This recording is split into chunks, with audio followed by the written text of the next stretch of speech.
Number 22۔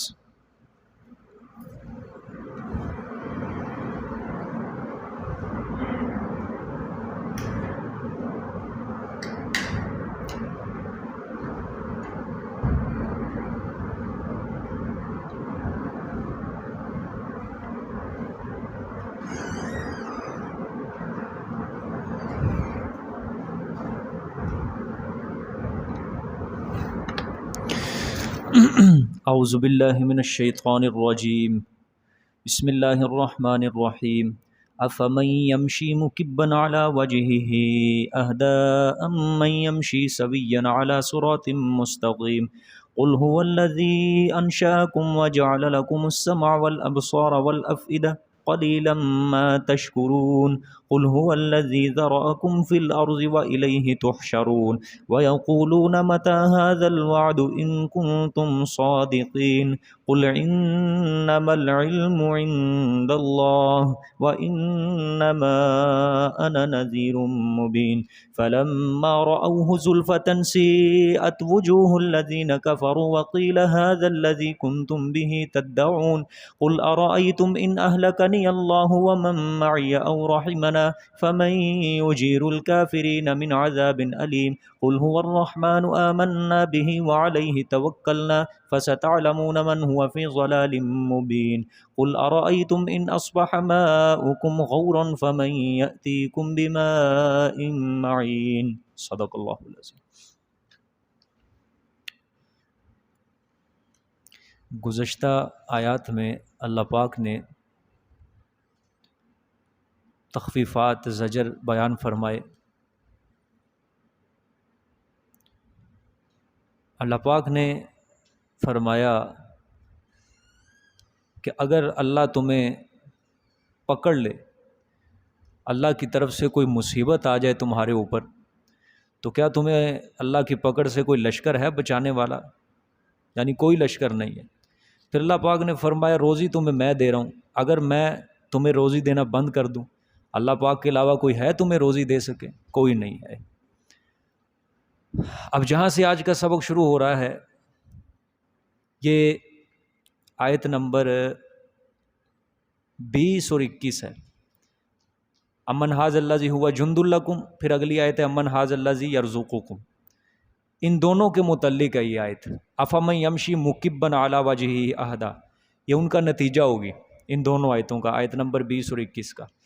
فرمایا افمن یمشی مکبا، آیا پس وہ انسان جو چلتا ہے علی وجہہ، اوندھا گرا ہوا اپنے منہ کے بل، مکبا علی وجہہ، اوندھا گرا ہوا علی وجہہ اپنے منہ کے بل، اہدا، وہ سیدھی راہ پائے گا؟ استفہام ہے جی، استفہام انکاری کہا جاتا ہے اس کو اصطلاح میں۔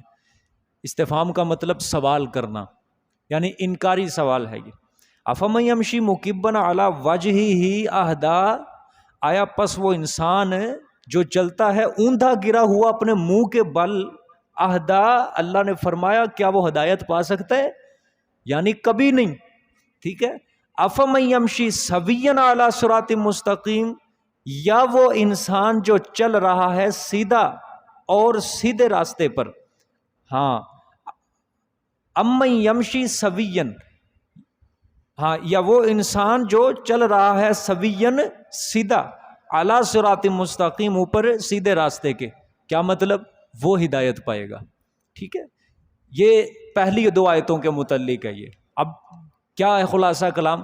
اللہ پاک نے فرمایا جب یہ بات ثابت ہو گئی کہ عذاب دینے سے پناہ دینے والا اور رزق دینے والا اللہ ہی ہے اور کوئی نہیں، تمہیں روزی دینے والا اللہ ہی ہے، تو جو بندہ اس کے باوجود بھی اللہ کے احکام سے سردابی کرتا ہے، اللہ کے احکام سے منہ موڑتا ہے، شرک کرتا ہے، کفر کرتا ہے، اس کی مثال اس شخص کی مانند ہے جو سر جھکا کر ادھر ادھر دیکھے اور بغیر سوچے سمجھے وہ غلط صحبتوں کے اندر چلا جائے، برائی کے اندر چلا جائے، کوئی اس کو پتہ نہیں ہے کہ میں نے کدھر جانا ہے کدھر نہیں جانا، بغیر سوچے سمجھے جدھر اس کا دل کرتا ہے وہ چلا جاتا ہے، یعنی ٹیڑھا پن۔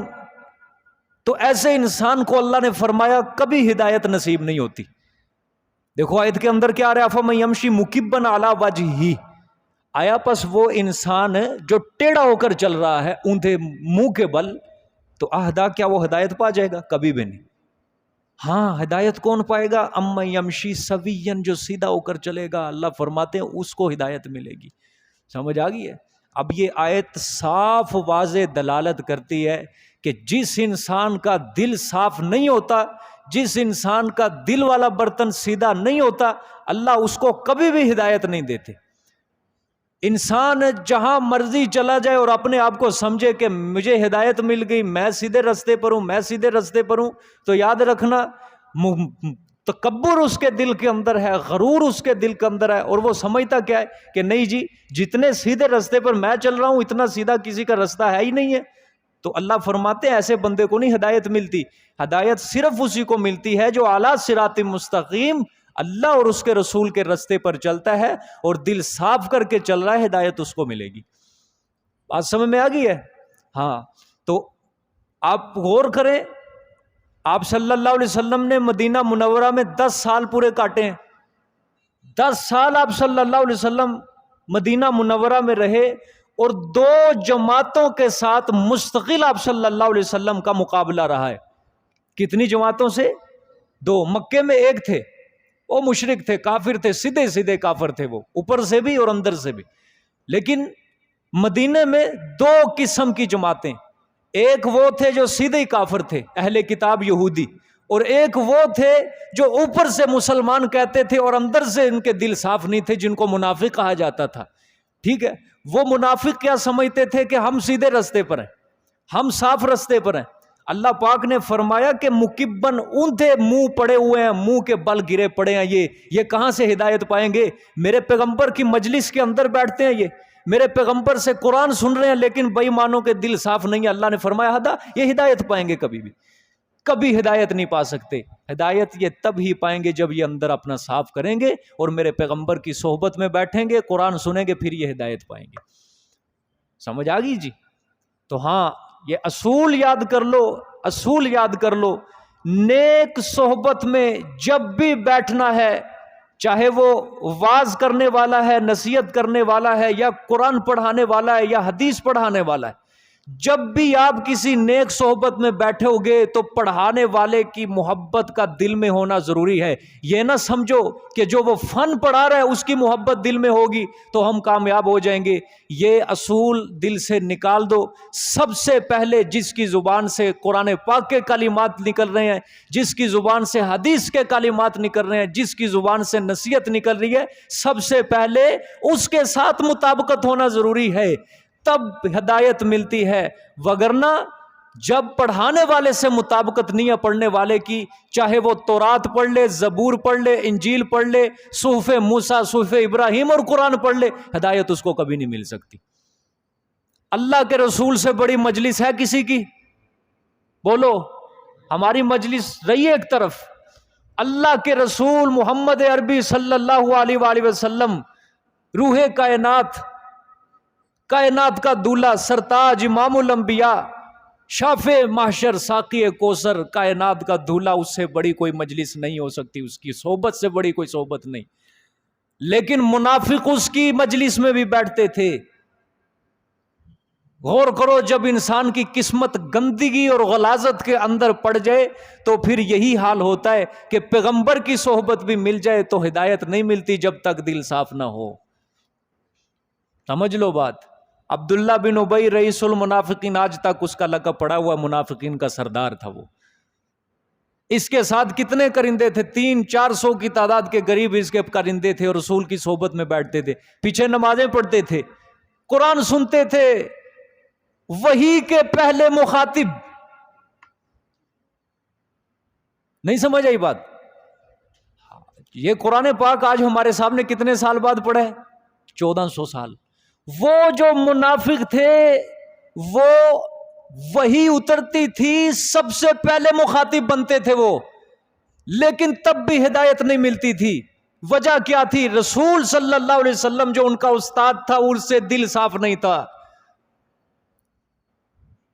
اچھا جو صحابہ کرام آپ صلی اللہ علیہ وسلم سے علم حاصل کرنے کے لیے آ رہے تھے، مجھے سچی بات بتانا، کیا وہ آپ صلی اللہ علیہ وسلم کے پاس اس لیے آتے تھے کہ وہ کہتے تھے یا رسول اللہ آپ سے محبت نہیں ہے، قرآن کی محبت ہے اور اللہ کی محبت ہے، اس وجہ سے آپ کے پاس بیٹھے ہیں؟ یہی تھا؟ اللہ نے فرمایا نہیں، من یطیع رسول فقد اطاع اللہ، پہلے میرے پیغمبر کی اطاعت کرو پھر میں اپنی اطاعت مانوں گا۔ جس نے میرے پیغمبر کی اطاعت کی فقد اطاع اللہ، اس نے میری اطاعت کی۔ جس نے میرے پیغمبر کی بات نہیں مانی گویا اس نے میری نہیں مانی۔ سمجھ آ گئی ہے؟ تو صحابہ کرام کو ہدایت کس وجہ سے ملی؟ دل صاف تھے۔ صحابہ کو ہدایت اس وجہ سے ملی، پہلے پیغمبر کی محبت، پیغمبر کی نبوت کو تسلیم کیا، پھر قرآن رسول اللہ صلی اللہ علیہ وسلم نے سنایا، پھر صحابہ نے اس پہ عمل کیا تو وہ اونچے بنے اللہ کے نزدیک۔ آج 14 صدیاں گزرنے کے بعد کچھ لوگوں کے جو نظریہ ہے، عقیدہ ہے، الٹ ہو گیا ہے۔ میرے پاس یہ نیا قرآن پاک شروع کیا تھا، ایک بندہ تھا، اچھی تعلیم تھی، پروفیسر تھا، بیٹھتا تھا، سوال بھی کرتا تھا۔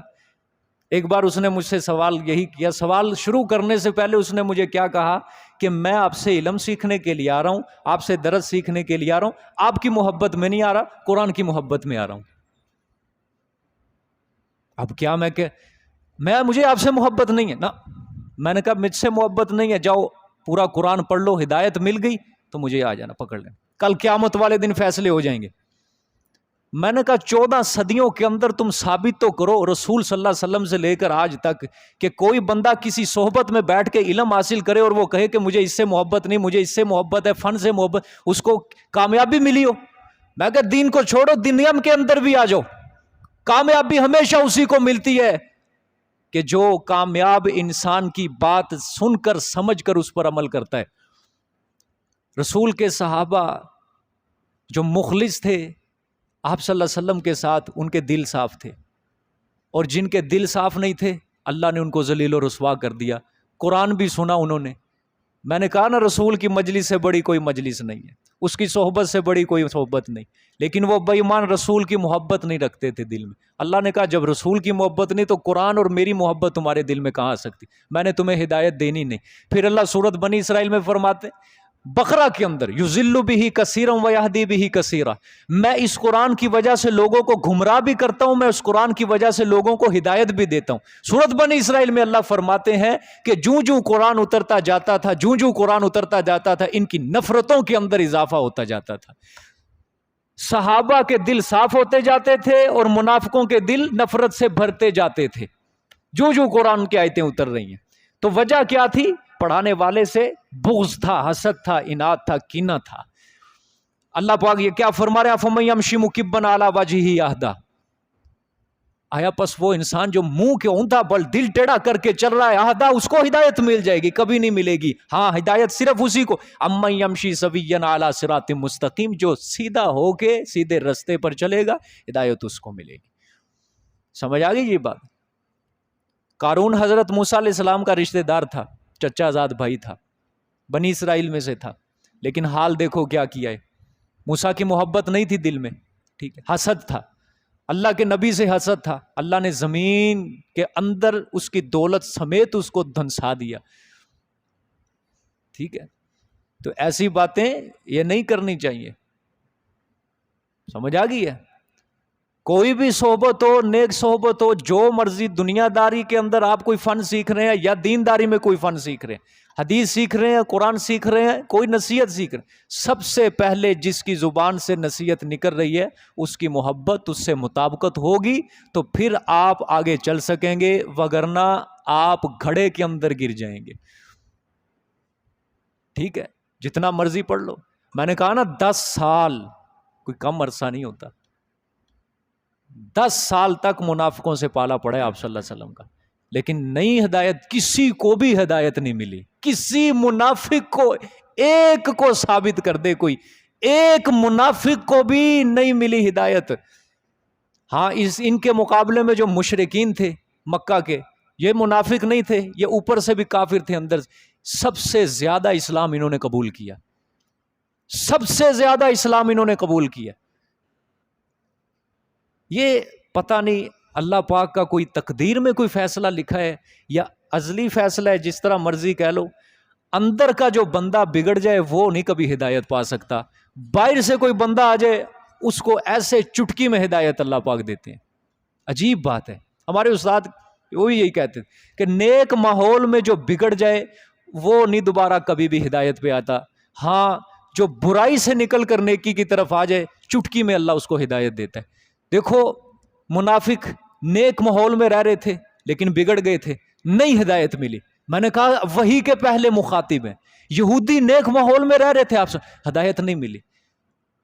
ادھر سے مشرکین مکہ جب آپ صلی اللہ علیہ وسلم چھوڑ کے چلے گئے آگے سارے، چلو اوپر سے بھی کافر اندر سے بھی، لیکن سب سے زیادہ اسلام انہوں نے قبول کیا ہے، اور آپ صلی اللہ علیہ وسلم کے دین کو سب سے زیادہ پھیلایا بھی انہی لوگوں نے۔ اللہ قرآن میں تسلیاں نہیں دیتا، میرے پیغمبر صبر کر، یہ سب کے سب اسلام قبول کریں گے، یہ آپ کی قوم کے لوگ۔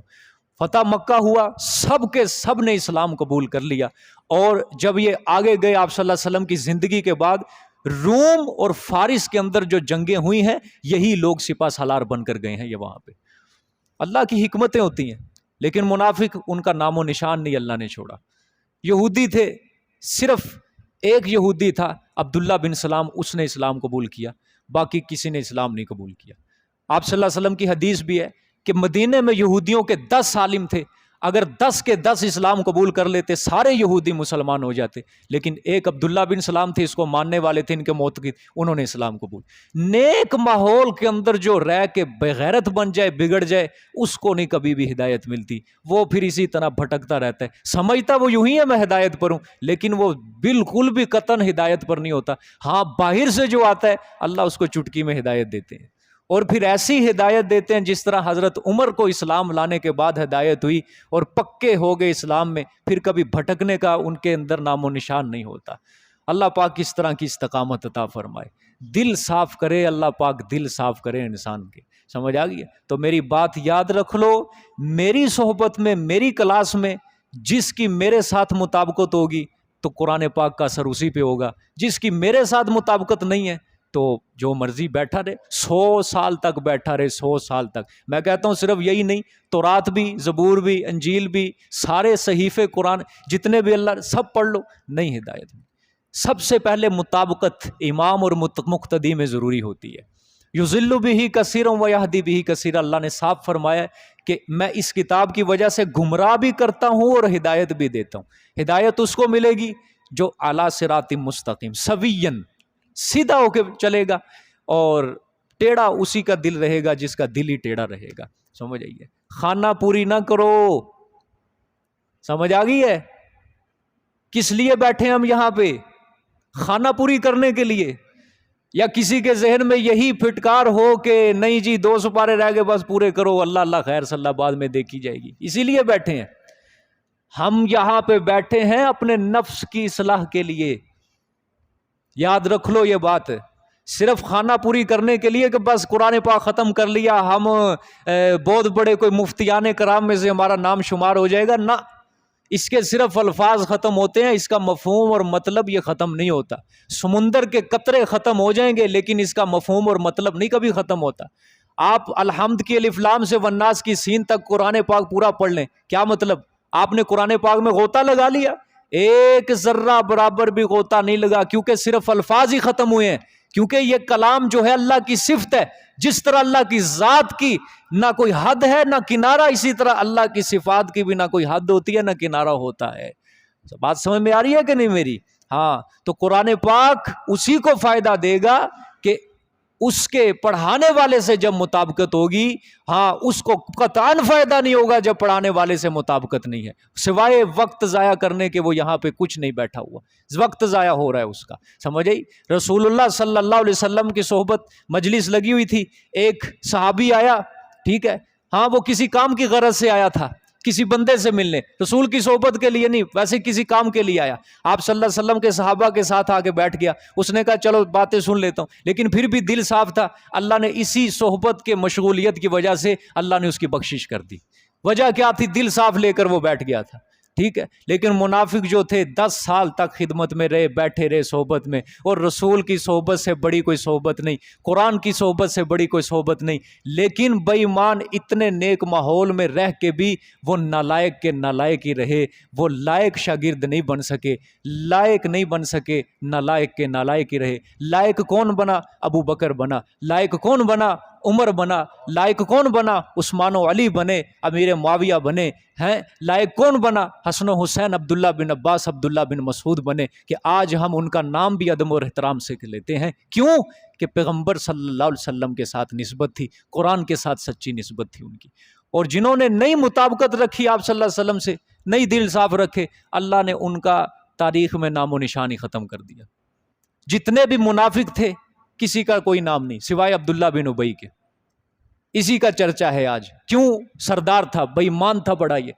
لیکن صحابہ کرام، 8000 صحابہ کرام کا انسائکلوپیڈیا تو ایک کتاب ہے اسد الغابہ، اس کے اندر ہے۔ 10,000 صحابہ کرام کا انسائکلوپیڈیا، علامہ ابن حجر نے کتاب لکھی، اس کے اندر صحابہ کرام کا نام، ایک ایک نام لکھ کے اس کے سارے حالات زندگی کو اکٹھا کیا۔ وجہ کیا ہے؟ اللہ کے نیک لوگ تھے، نیک ہستیاں تھیں، رسول سے محبت کی، اس لیے اللہ نے آج ان کے نام زندہ رکھے ہوئے۔ تو بات سمجھ رہے ہو کہ نہیں سمجھ رہے؟ آگے دیکھیں جی، قُلْ هُوَ الَّذِي أَنشَأَكُمْ وَجَعَلَ لَكُمُ السَّمْعَ وَالْأَبْصَارَ وَالْأَفْئِدَةَ قَلِيلًا مَا تَشْكُرُونَ۔ چھٹی دلیل عقلی جی ہے، چھٹی عقلی دلیل۔ کتنی دلیلیں عقلی تھی؟ 8 تھیں، 3 عامہ تھی اور 8 خاصہ، ٹوٹل کتنی ہے؟ 11 ہیں، ٹھیک ہے، یہ خاصہ ہے۔ فرما دو میرے پیغمبر، وہی وہ ذات ہے جس نے پیدا کیا تم کو، وَجَعَلَ لَكُمُ السَّمْعَ، اور بنایا واسطے تمہارے کان، وَالْأَبْصَارَ، اور آنکھیں، وَالْأَفْئِدَةَ، اور دل۔ قَلِيلًا مَا تَشْكُرُونَ، تھوڑا ہے جو تم شکر کرتے ہو۔ اللہ نے زمین آسمان کے احوال بیان کر دیے، اب اللہ پاک نے فرمایا ذرا اے انسان اپنی طرف دیکھ، ذرا کیا کر، اپنی طرف بھی دیکھ، اپنی طرف دیکھ۔ میں نے تجھے دل دیا، میں نے تجھے کان دیے سننے کے لیے، میں نے تجھے آنکھیں دی دیکھنے کے لیے۔ دیکھ میں نے کتنی کتنی پیاری چیزیں تیرے جسم کے اندر فٹ کی ہوئی ہیں، کتنی اچھی میں نے تجھے صلاحیت دی ہے، مگر ان تمام صلاحیتوں کے دینے کے باوجود پھر بھی تم میرا شکر نہیں ادا کرتے۔ جب کان میں نے دیے ہیں سننے کے لیے، جب آنکھیں میں نے دی ہیں دیکھنے کے لیے، جب دل میں نے دیا ہے سمجھنے کے لیے، تو پھر برکت دینے والی ذات بھی صرف کس کی ہے؟ ہاں، برکت دینے والی ذات بھی کس کی ہے؟ آنکھوں کو بینائی جب اللہ نے دی تو برکت بھی کون دے گا؟ کانوں کو سماعت جس نے دی تو پھر برکت بھی کون دے گا؟ دل کو سمجھنے کی صلاحیت جس نے دی تو پھر برکت دینے والی ذات بھی کس کی ہے؟ اللہ کی ذات ہے۔ سمجھ آ گئی؟ اچھا، دوسری بات یہ سمجھنی ہے کہ دیکھو اللہ نے انسان کو کتنی چیزیں عطا کی ہیں جسم پہ، ٹھیک ہے؟ ناک ایک مستقل اللہ پاک کی نعمت ہے، سمجھ آ گئی ہے؟ زبان اللہ کی نعمت ہے، ہاتھ اللہ کی نعمت ہے، انگلیاں اللہ کی نعمت ہے، پاؤں اللہ کی نعمت ہے۔ لیکن آیت کے اندر صرف 3 کا ذکر کیا اللہ پاک نے، کس کس چیز کا؟ کان کا، آنکھ کا اور دل کا، 3 چیزوں کا ذکر کیا ہے۔ بقیہ چیزوں کا اللہ پاک نے ذکر کیوں نہیں کیا ہے؟ ٹھیک ہے، کیا وہ نعمتیں نہیں ہیں؟ ٹھیک ہے، نعمتیں ہیں، لیکن 3 کا آیت میں ذکر کیوں کیا؟ اس کی بہت بڑی وجہ ہے۔ دیکھو سب سے پہلے تمہید سمجھو میری بات کی۔ پہلی بات یہ ہے، حواس 5 ہیں۔ حواس کتنے ہیں؟ 5 ہیں، 5 سن لو، سمجھ لو۔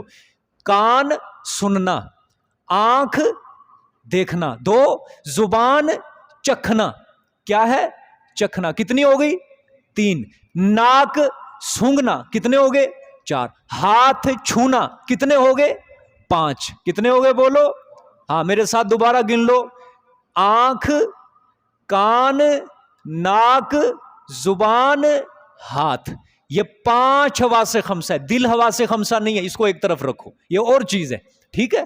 یہ 5 حواس 5 ہے، ٹھیک ہے؟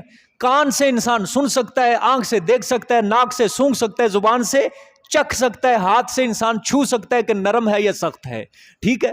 لیکن اللہ پاک نے آیت کے اندر کتنے حواس 5 میں سے کتنی چیزیں ذکر کی ہیں؟ غور کر کے مجھے بتاؤ ذرا جی۔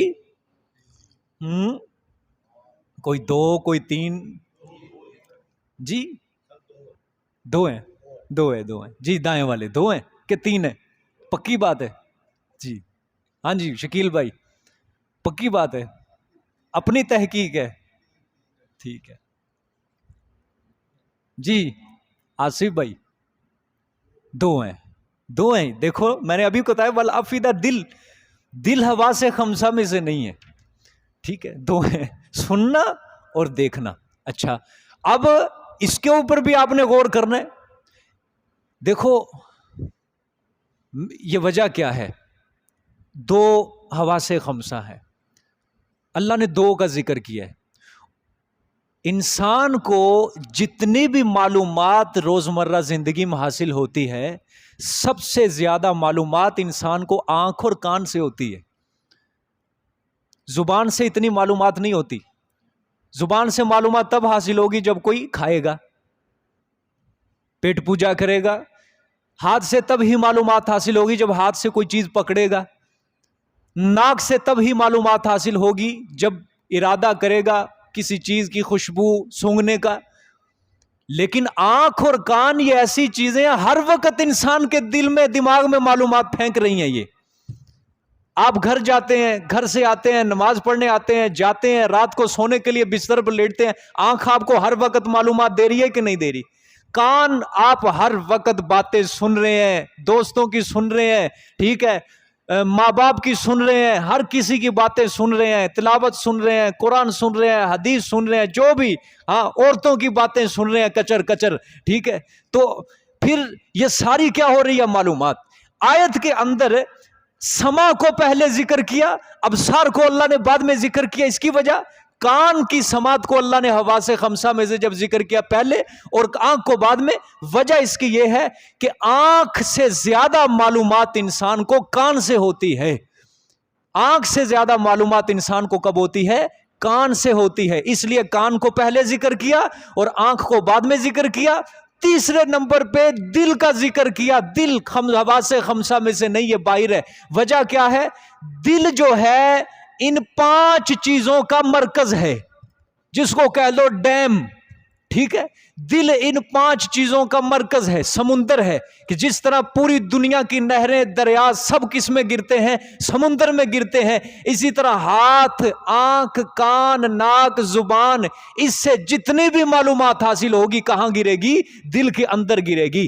تو 2 چیزیں حواس خمسہ میں، تیسری چیز دل ہے۔ تو اللہ پاک نے اس لیے 3 چیزوں کا ذکر کیا کہ اے انسان، یہ آنکھیں دی ہیں، یہ میں نے جہان دیکھنے کے لیے دی ہیں، اس جہان میں غور و فکر کر، میری قدرت کے دلیل تجھے معلوم ہوگی، میری وحدانیت کے اوپر ایمان لانے میں یہ تیری آنکھیں تیری مدد کریں گی۔ اس کے بعد کان ہے، اے انسان ان کانوں سے حق کو سنا کر، ان کانوں سے حق کو سنا کر، سن کے استفادہ حاصل کیا کر۔ اور دل کو اللہ نے کیا بنایا ہے؟ مرکز بنایا ہے۔ سچے دل سے جو آنکھ سے اللہ کی قدرت دیکھے گا، سچے دل سے جو اللہ کا قرآن سمجھے گا، تو اس کا دل اس چیز کو ریکارڈ کرتا جائے گا، محفوظ کرتا جائے گا۔ سمجھ آئی؟ اس لیے اللہ پاک نے اس کو کیا بنایا ہے؟ دل کو مرکز بنایا ہے۔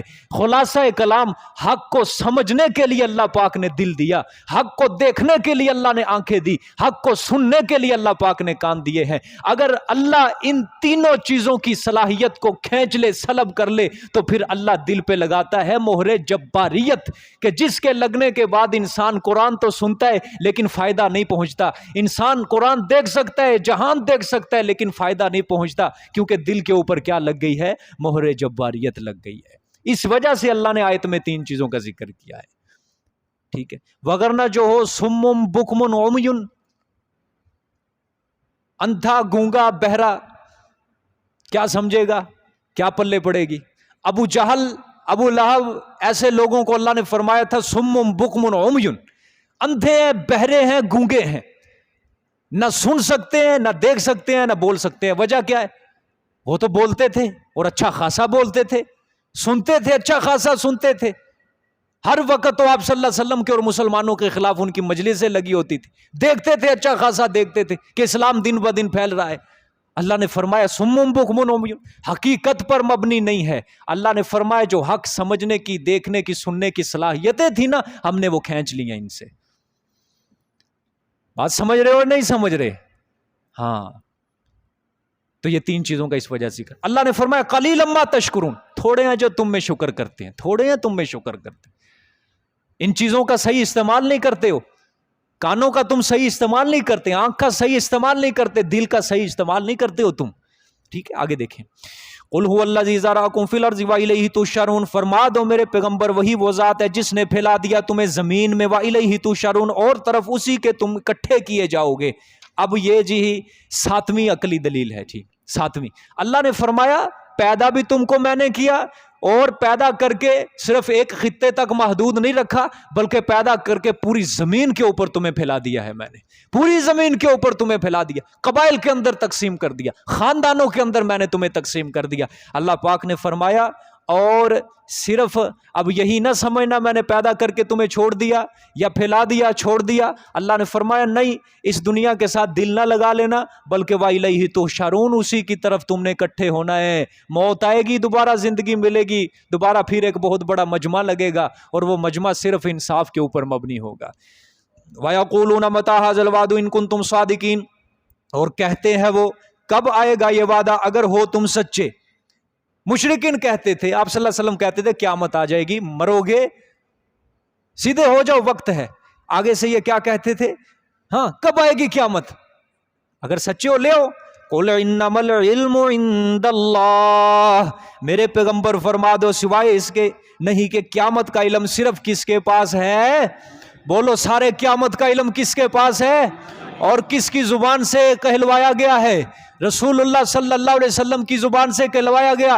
تو معلوم ہوتا ہے رسول اللہ صلی اللہ علیہ وسلم کو قیامت کا علم نہیں تھا، تو معلوم ہوا آپ صلی اللہ علیہ وسلم عالم الغیب نہیں ہیں، بلکہ عالم الغیب صرف اور صرف کون ہے؟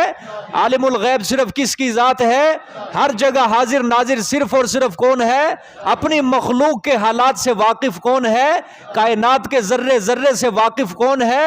ہاں، نہ کوئی نبی، نہ کوئی ولی، نہ کوئی جن، نہ کوئی دیوی، نہ کوئی فرشتہ، کوئی آنے والے حالات کا علم نہیں رکھتا. آنے والے حالات و واقعات کا علم صرف اور صرف کس کا خاصہ ہے؟ اللہ کا خاصہ ہے. ٹھیک ہے ہاں. قُلْ إِنَّمَا الْعِلْمُ عِندَ اللَّهِ، فرما دو میرے پیغمبر سوائے اس کے نہیں، قیامت کا علم صرف کس کے پاس ہے؟ اللہ کے پاس. وَإِنَّمَا أَنَا نَذِيرٌ مُبِينٌ، اور سوائے اس کے نہیں، میں تو صرف ڈرانے والا ہوں صاف. اور میرا کام صرف اللہ سے خبر لے کے تم تک پہنچانا، باقی مارنا ڈنڈے برسانا وہ میرا کام نہیں ہے، زبردستی کرنا میرا کام نہیں ہے. میں نے پہنچا دی تم تک خبر، اور آگے مانو نہ مانو یہ تمہارے اوپر ہے. فَلَمَّا رَأَوْهُ زُلْفَةً سِیئَتْ وُجُوهُ الَّذِینَ كَفَرُوا وَقِیلَ هَٰذَا الَّذِی كُنتُم بِهِ تَدَّعُونَ. یہ تخویف اخروی ہے. فرمایا پس جب دیکھیں گے، ہاں فلما رأوہ، پس جب یہ کافر دیکھیں گے اس کو، مانگتے تھے نا عذاب قیامت، جب یہ اللہ نے فرمایا اس کو دیکھیں گے، زلفتن کے قریب آ لگا وہ، یعنی قیامت عذاب وہ قریب آ لگا. سیئت وجوہ الذین کفروا، بگڑ جائیں گے چہرے ان لوگوں کے جنہوں نے کفر کیا. عذاب مانگ رہے ہیں ظالم، قیامت مانگ رہے ہیں. اللہ نے فرمایا جب آئے گی نا ان کے چہرے بگڑ جائیں گے سب کے. ٹھیک ہے پھر فرمایا وَقِيلَ هَٰذَا الَّذِی كُنتُم بِهِ تَدَّعُونَ، اور کہا جائے گا یہ ہے وہ مطالبہ، یہ ہے وہ عذاب، یہ ہے وہ قیامت، الَّذِی كُنتُم بِهِ تَدَّعُونَ، جس کا تم مطالبہ کرتے تھے، جس کو تم بلایا کرتے تھے، جس کو تم پکارتے تھے، مانگتے تھے. ظالمو شرم کرو، یہ عذاب ہے اب تمہارے لیے تیار ہے، جاؤ کر کے دکھاؤ انکار اب اسی چیز کا. دنیا میں تو انکار کرتے تھے، میرے پیغمبر کی مانتے نہیں تھے. ٹھیک آگے دیکھیں. قُلْ أَرَأَيْتُمْ إِنْ أَهْلَكَنِيَ اللَّهُ وَمَن مَّعِيَ أَوْ رَحِمَنَا فَمَن يُجِيرُ الْكَافِرِينَ مِنْ عَذَابٍ أَلِيمٍ. طریقے تبلیغ ہے جی، یہ بڑا زبردست. آپ صلی اللہ علیہ وسلم کو تبلیغ کا طریقہ بتایا گیا. فرمایا فرما دو، أَرَأَيْتُمْ، بھلا دیکھو تو، إِنْ أَهْلَكَنِيَ اللَّهُ، اگر ہلاک کر دیا اللہ نے مجھے، وَمَن مَّعِيَ، اور جو میرے ساتھ ہیں، یعنی ساتھی جتنے میرے مخلص، أَوْ رَحِمَنَا، یا ہم پر رحم کیا. ٹھیک ہے اللہ ہم پر رحم کرے، تو پھر بھی ہمارا کسی سے کوئی تعلق نہیں، ہمارا تعلق صرف اللہ سے ہی رہے گا. ٹھیک ہے آگے.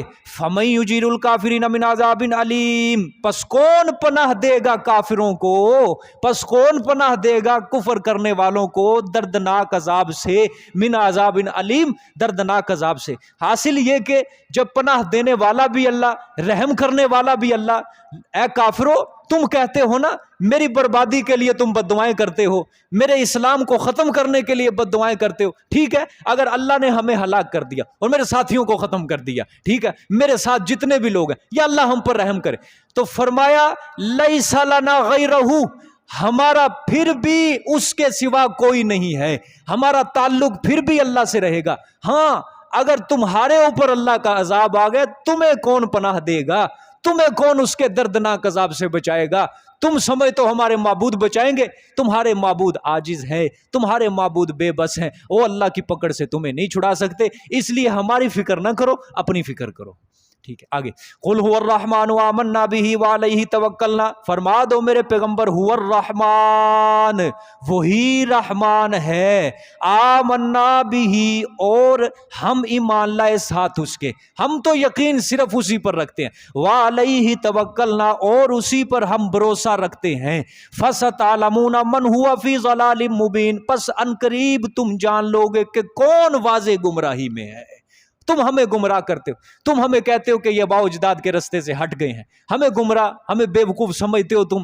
اللہ نے فرمایا میرے پیغمبر ان کو صاف لفظوں میں کہہ دو کہ رحمان صرف کون ہے، رحم کرنے والا صرف کون ہے؟ اللہ۔ آمنا بھی، بھئی ہمارا تو یقین اسی اللہ کے اوپر ہے، ہمارا ایمان تو صرف اسی کے اوپر، وعلیہ توکلنا، ہمارا تو بھروسہ صرف اسی کے اوپر ہے، ہمارا وکیل صرف اور صرف کون ہے؟ اللہ ہے۔ ہاں تم بھی چلو ہمارے ساتھ، ہم بھی چلتے ہیں، قیامت والا دن آئے گا تم بھی وہیں پہ ہوگے، ہم بھی، پتہ چل جائے گا کہ کون باز گمراہی کے اندر ہے۔ قُلْ أَرَأَيْتُمْ إِنْ أَصْبَحَ مَاؤُكُمْ غَوْرًا فَمَنْ يَأْتِيكُمْ بِمَاءٍ مَّعِينٍ، 8ویں دلیل ہے جی، اور بڑے عجیب انداز سے اللہ نے سورۃ ملک کو ختم کیا ہے، بڑے عجیب انداز سے دلیل کے اوپر ختم کیا۔ فرما دو میرے پیغمبر أَرَأَيْتُمْ، بھلا دیکھو تو تم، إِنْ أَصْبَحَ، اگر ہو جائے پانی تمہارا، اصبح اگر ہو جائے، ماؤکم پانی تمہارا، غورن نیچا، غورن نیچا، فمن یاتیکم بماء معین، پس کون ہے جو لے آئے پانی چلنے والا، جاری ہونے والا؟ ٹھیک ہے سمجھ آئی کہ نہیں؟ اللہ نے فرمایا میرے پیغمبر ان سے پوچھو جو زمین سے پانی نکال رہے ہو، کنووں کے ذریعے، نہروں کے ذریعے جو پانی نکل رہا ہے، اگر ہم اس پانی کو نیچے کر دیں، نیچے کر دیں، کون ہے دنیا کا سائنسدان، کون ہے دنیا کا انجینئر جو پانی کو لے آئے تمہارے لیے چلنے والا؟ یعنی کوئی نہیں ہے۔ تو جب اللہ تمہارے لیے صاف شفاف زمین سے تمہیں جاری پانی دے رہا ہے تو پھر برکت دینے والی ذات بھی کس کی ہے؟ تبارک الذی بیدہ الملک، برکت دینے والی ذات صرف وہی ہے، الذی بیدہ الملک، جس کے ہاتھ میں سارے جہانوں کی بادشاہی ہے، جس کے ہاتھ کے اندر قبضہ قدرت میں سارے جہانوں کا راج ہے، وَهُوَ عَلَى كُلِّ شَيْءٍ قَدِيرٌ، اور وہ پر ہر چیز کے کیا ہے؟ قادر ہے۔ تو برکت دینے والی ذات صرف اور صرف کس کی ہے؟ ہاں برکت دینے والی ذات صرف اور صرف کس کی ہے؟ ہاں اللہ بھی اللہ ہی، اللہ بھی اللہ ہی کے اوپر زور دو اور زور دو۔ ہاں عبادت کس کی کرتے ہیں؟ مدد کس سے مانگنی ہے؟ ما تحت الاسباب ما فوق الاسباب، مدد کرنے والا کون ہے؟ برکت دینے والا بھی کون ہے؟ پوری جہان کے اندر بادشاہت کرنے والا بھی کون ہے؟ ہر کسی کی مشکل کو حل کرنے والا بھی کون ہے؟ حاجتیں پوری کرنے والا بھی کون ہے؟ ضرورتیں پوری کرنے والا بھی کون ہے؟ اللہ پاک ہم سب کو عمل کی توفیق عطا فرمائے۔ صدق اللہ العظیم۔ الحمدللہ رب العالمین والعاقبۃ للمتقین۔